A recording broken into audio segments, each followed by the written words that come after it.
Hey guys, it's Leah. Welcome back, or welcome if you are new, and welcome to my autumn TBR. I feel like every single year when it comes to autumn, I save so many books that I know I want to read specifically in this one season. This season is my favorite ever, but especially when it comes down to reading. I always love reading very gothic, atmospheric reads, whether that is literary fiction, fantasy, romance, even horror, classics. I feel like I read from every single genre, but especially in autumn. And today I'm very excited to go through all of the books that I want to read in the next few months. I am so excited for all of these. So I think we're just going to get straight into it because I have quite a few books to talk about. Let's start with classics and fiction. First and foremost, I have a few classics that I know I'm really going to want to get to in the next couple of months. I am a gothic classic girl. Anything gothic in literature I love so much, but especially when it comes down to classics, 19th century classics to be exact. One of these would be a reread for me. The other three I've never read from before. One that would be a reread for me is Frankenstein by Mary Shelley. I read Frankenstein for the first time when I was at uni studying English literature, and I did like it. I feel like I didn't really appreciate it as much as I would have done if I had read it now, or if I wasn't really studying it. I feel like at that time it just kind of went through one ear out the other. However, I really want to do a reread of it, specifically the 1818 text. I know that there are slight differences between the Frankenstein text that everybody reads and loves now and the original. I'm really intrigued to see how those differences would expand. I literally started picking this up like I want to say 2 years ago, and I was going to do a whole annotation. Maybe I'll still do that, but I am really excited to delve back into this. Yes, I fully started annotating it like I was studying it again at uni. I'm just so intrigued. I want to reread it so bad. So definitely up there on my list for autumn. Two classics from the same author. I literally cannot do an autumn TBR or any autumn video where I do not mention Shelley Jackson. I have read The Haunting of Hill House by Shelley Jackson and We Have Always Lived in the Castle. I think that We Have Always Lived in the Castle is my favorite from her. I would again love to do a reread of that. However, two books from her that I haven't read yet, but I have been waiting specifically for the next couple of months. First and foremost is Hangsman. This one I don't really know too much about. All I kind of know about it is the one thing it says on the blurb. Inspired by the unsolved disappearance of a female college student near Shelley Jackson's home. Hangsman is a story of lurking disquiet and haunting disorientation. Her writing style is so good, the epitome of gothic literature. I just think the way that she writes her novels are so atmospheric. There is absolutely nothing like cozying up on a gloomy autumn afternoon with a Shelley Jackson book, and this one I definitely want to read. Simultaneously, we have Dark Tales by Shelley Jackson. Again, don't really know too much about this. I believe it is a short story collection. On the blurb it says, an ordinary commute turns into a nightmarish game of hide and seek. A loving wife hides homicidal thoughts, and a concerned citizen might just be an infamous serial killer in this collection of Shelley Jackson's most deliciously dark tales. Here, nothing is as it seems, and nowhere is safe. From the city streets to the crumbling country pile, and from the small town apartment to the dark woods. I truly just think that nobody is doing autumnal gothic literature the way that Shelley Jackson did. I want to read her entire backlist. I want to read every single thing she ever published. These two hopefully will be my continuation of that this autumn, and hopefully a reread of We Have Always Lived in the Castle because I love that one. But yeah, Shelley Jackson is always a must for autumn. And lastly, for the classics that I would really like to read, this one again has been on my TBR and my radar just in general for years. I've heard people say that this one is brilliant to read in summer because the deliriousness of the heat and sweatiness and stickiness is perfect. However, for some reason I've always just wanted to read it in autumn. I am gonna have to cover this cover because there is a naked lady on the front, but it is Perfume by Patrick Suskind. Like I said, I've been wanting to read this for years, and all I know about it is that we are following a guy who is a serial killer, but I believe he specifically has this infatuation with scent. To be even more specific, the scent of a virgin, and I believe that this novel is kind of one of madness, kind of one of infatuation. I've only heard the best things about this. I've heard that it is kind of like a feverish nightmare, but I love novels like that, especially when it does come down to classics and comes down to like gothic autumnal vibes. That is all I know, so I will be going into this one as blind as possible. I feel like I am going to be doing a service to myself with this. I am expecting dark themes, however, just because of the nature of the book, but I am really excited to finally tick it off of my TBR. Next, we'll go on to more general contemporary fiction. This one is, I am not gonna lie guys, I was adamant that I was gonna read it last autumn. I didn't get round to it because it is one of the books I'm most intimidated by on my TBR, and that is The Goldfinch by Donna Tartt. I absolutely adored The Secret History by Donna Tartt. I believe I read it for the first time in autumn like 3 years ago. That is also another one that if given the chance I would absolutely love to reread it this autumn because it's been so long. But The Goldfinch, I need to read this first. I need to prioritize this one. I've had 1,000,001 people tell me that I am absolutely gonna love this, that it is one of her best works, obviously besides The Secret History, and I just wouldn't know. I know nothing about this book. I somehow have avoided all spoilers, all even discussion surrounding it, so this one I will be going in incredibly blind, and obviously it's my massive. When reading The Secret History, not only did I absolutely love the dark academia, sort of occult mystery vibes, the gothicness of that, but simultaneously just her writing style was astonishing. If anyone has read The Goldfinch, please let me know, and please also convince me to read it, because I know I'm gonna love it. Like, if I don't love this, I'll be incredibly surprised. But also, it is on my 25 for 2025, I believe, and I just need to finally get to it. If I don't get to it this year, I'm just accepting that I'm never ever gonna read it in my entire life, so I need to. I'm very excited about The Goldfinch, equally very intimidated. Next, we have a short story collection by an author that I absolutely adore, and that is Revenge by Yoko Ogawa. I think that this is likely going to be one of the first ones that I read going into autumn. I love this author's writing style so much. The Memory Police is one of my favorite books ever written, and this being a short story collection, I don't really know what to expect. I have one other short story collection on this TBR. I very rarely, I feel like, read them. Normally when it comes down to short story collections, there are stories that I absolutely adore, I become so infatuated with, but simultaneously ones that I don't like as much. I feel like that is completely normal and sometimes intended. You're not going to like every single story in a short story collection, but sometimes that really deters me from picking them up. However, I want to read more of them, and knowing that I love her writing style, this is one that I'm definitely anticipating to fall in love with. It just sounds so perfect. I am going to pick this up ASAP. I'm just so excited for it. As I was saying, I do also have one other short story collection on my TBR for autumn, and that is The Doll's Alphabet by Camilla Gradova. This is another one that I've purposely waited to read in autumn this year, because on the back it does say it's kind of written in the tradition of Angela Carter, and I adore Angela Carter. She is another kind of modern classic author that I think is perfect for autumn. Maybe I'll try and pick up one of her books. I'm very ambitious when it comes to my autumn TBR, as you could probably tell, but anything that is kind of compared to Angela Carter, equally it is also compared to Margaret Atwood. I know I'm probably gonna love it. It has a ton of my buzzwords. It says surreal and ambition, exquisitely conceived, and I just know, like, it just sounds so dark and delicious. Initially I did pick this up because it is a Fitzcarraldo edition, and I adore Fitzcarraldo editions. I feel like they very rarely let me down when it comes to the actual content of their work. Fallen in love with so many authors that they have published, and I feel like this author hopefully will be another instance of that. I'm just so excited, again, to finally tick this off of my physical TBR. This one too is only 180 pages. It does look slightly bigger than that, but I feel like it's one that I'm probably just gonna binge read. I can imagine going to a cafe on a rainy day and just binge reading this. I'm really excited for this one. The last fiction is The Earth is Fallen by Carmen Pellegrino. I'm not gonna lie, I know nothing about this book. I have never heard anybody talk about this before. I bought it from when I was a bookseller and I was putting it out in stock. I read the blurb and I was like, okay, this sounds like something I would adore. Genuinely have never heard anybody talk about it in my entire life. I've never seen it online. I know nothing about this book, but the title, one, really pulled me in, and then secondly, the blurb, like I said. The blurb is quite long, so I don't want to sit here and read it in its entirety. However, Wendy Erskine, I'm assuming that might be another author, on the back quoted it as, "What people, so vibrant and vital, if ghosts can be described as such. What a place, precarious yet utterly certain in Carmen Pellegrino's vivid, poetic rendering, and what a book. Melancholy, elegant, original, and in its own particular way, totally seductive."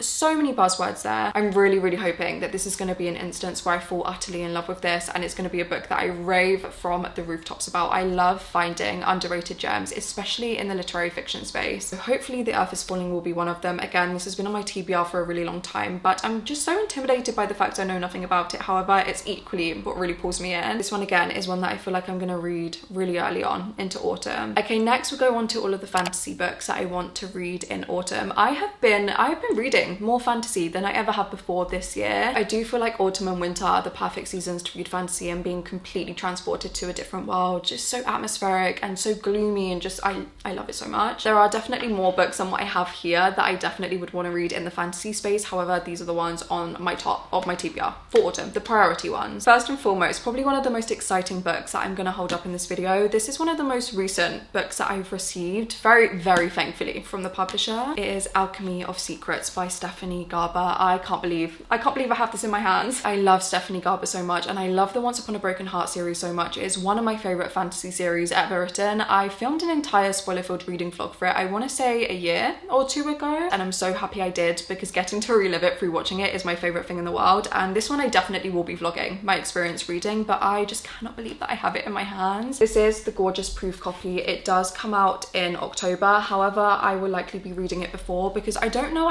how long. I can wait. I will be going into this one as blind as possible. All I really know about it is that it is her adult debut, and I do believe it is the start of a series. That is all I want to know. I want to go into it very pleasantly surprised. My excitement is just through the utter roof for it. I nearly cried when I received it. I just cannot wait to read it. It's another one that I will be reading very, very soon. Another fantasy book that I absolutely cannot wait to read, and this has been on my TBR, I want to say since the beginning of the year, and I've been eagerly awaiting reading it. I just don't know why I haven't yet, and that is Heavenly Bodies by Imani Aru. I know so many people have adored this book. I don't know when the second one comes out. I don't know if it's early next year or the end of this year, but I do know it's a fantasy book that I need to read before the end of the year. Again, with this one, I don't really know much about it other than I think the magic is very celestial. I think there have only been a few fantasy books that I've read where the magic system surrounds the celestial and stars and the moon and things like that, and I feel like this, from what I get from the cover anyway, that's what it's very much giving. Okay, yeah, at the very start of the blurb it does say, in a world ruled by the stars, cruel and merciless gods, Elara has been cursed by fate. A prophecy promises she will fall for a star, but it will kill them both. When the star of Rathmore descends to hunt Elara, the neighbouring kingdom sees an opportunity to take her from her home, the kingdom of night, to Helios, the kingdom of light, where she strides straight into the arms of an enemy prince. There, Elara is forced to either let Prince Lorenzo train her into a weapon worthy of battling against the tyrannical reign of the stars, or to accept her fate. But there are shadows even within the kingdom of light, and they threaten to reveal the darkness in Lorenzo's past and the ancient magic that slumbers in Elara's veins, and with it all, the undeniable star-crossed pull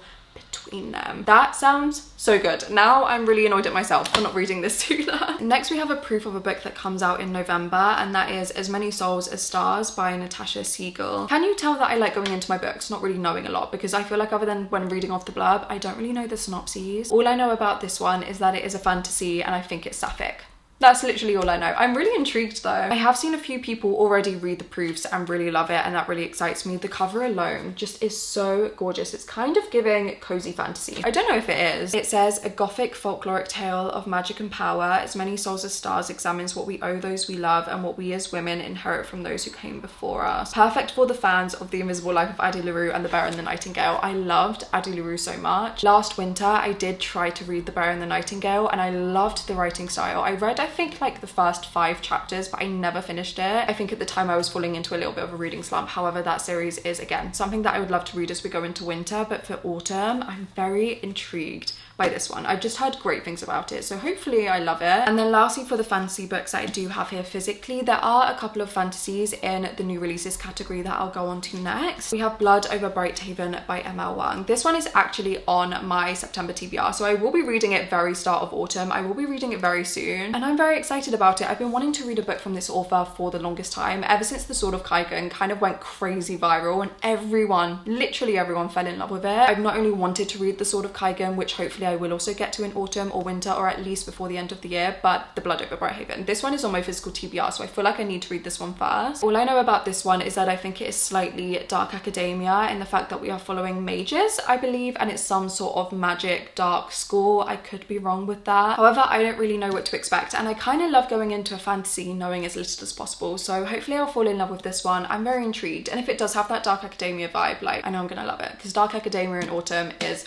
one of my favorite things ever. Okay, next we're gonna go on to new releases that I don't have my hands on yet. Some of them I have already pre-ordered. Some of them will probably be published by the time that this video actually goes out. First and foremost, we have Catabasis by R.F. Kuang. This one has just been published at the time when we're filming this. My edition is on its way. It is also my book club book for September. I am incredibly excited about this book. I've only read Yellow Face and Babel by R.F. Kuang before. I haven't read the Poppy War trilogy yet. Again, that is something I want to read before the end of the year. However, Catabasis is a book that I am equally excited and equally terrified by. R.F. Kuang is so clever and she is so intelligent, and hearing her talk about Catabasis recently really motivated me even more to pick it up. However, then hearing the contents that is within it, it just sounds so intelligent, and I'm not necessarily scared that I'm not going to understand it, but rather, to be honest, a lot of people and a lot of my friends who have already read the book have told me that there are a lot of terms in it that I'm not going to know. They didn't know, and they had to kind of Google them, and that kind of scares me a little bit because I don't want it to take me out of the book. Catabasis is the first on the new releases category. I'm really excited for it, but equally terrified, so hopefully I will like that one. Next, in a very different vein, is Wild Card by Elsie Silver. This is very different to everything else that I've mentioned in this video. However, I am really excited about it. I've been loving reading the Rose Hill series this year. Again, I always say it when it comes down to Elsie Silver, not on my 2025 bingo card. The way that she writes romances, I love so much. I personally love romances when they have a little bit more depth in them, and I feel like Elsie Silver is an author who perfectly balances the tension and the steaminess and just all the fun, but with more serious topics and heavier topics embedded within them. I might be wrong, but I think that Wildcard is also the last book in the Rose Hill series. I did also see that Elsie Silver just recently announced a new series, which is so exciting. But Wildcard, I cannot wait to read. It is one that I'm definitely going to binge read the second that it is out. Next we have another romance, and that is People Watching by Hannah Bonham Young. First and foremost, this cover, one of the best romance covers I've ever seen in my entire life. Don't really know the synopsis of this. However, when this was first announced, I remember seeing a post that had all of the tropes attached to it, and it just looks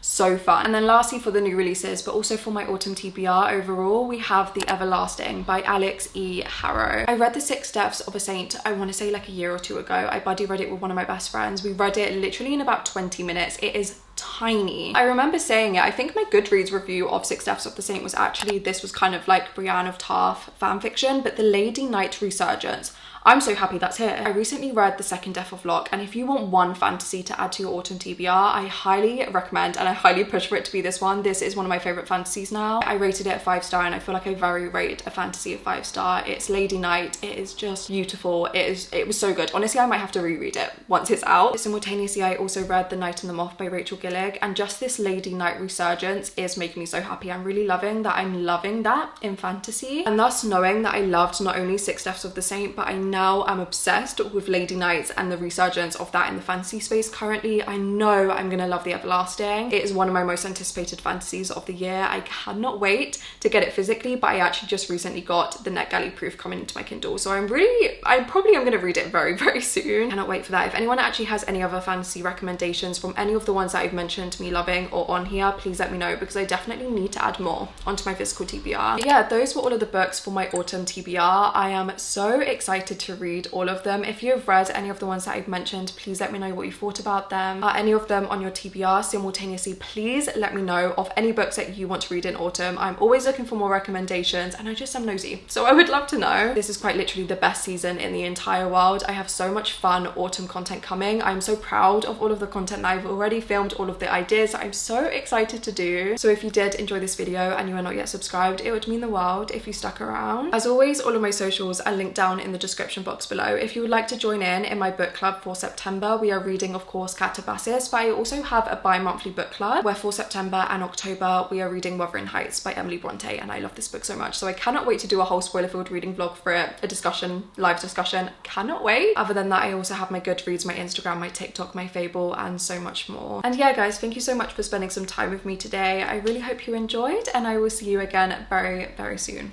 with another video.